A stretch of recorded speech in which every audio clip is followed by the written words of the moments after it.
विजयी झालेले आहेत। आताची महत्त्वाची बातमी, राहुल शेवाळे यांचा पराभव करत अनिल देसाई विजयी। अनिल देसाई 53,000हून जास्त मतांनी आघाडी घेऊन विजयी झालेले आहेत। आताची महत्त्वाची बातमी सध्या समोर आलेली आहे।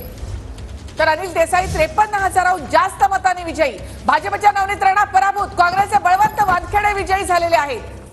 तर अनिल देसाई हे देखील 53,000हून जास्त मतांनी विजयी झालेले आहेत। भाजपच्या अमरावतीतून नवनीत राणा पराभूत झाले, तर काँग्रेसचे बळवंत वानखेडे हे विजयी झालेले आहेत। दक्षिण मध्य मुंबईमधून अनिल देसाई 53,000हून अधिक मतांनी विजयी झालेले आहेत। राहुल शेवाळे यांचा त्यांनी पराभव केला। दक्षिण मध्य मुंबईतून अनिल देसाई विजयी, 53,000हून अधिक मतांनी अनिल देसाई दक्षिण मध्य मुंबईतून विजयी। शिवसेनेची हक्काची जागा असलेली तर भाजपच्या नवनीत राणा अमरावतीमधून पराभूत, काँग्रेसचे बळवंत वानखेडे विजयी।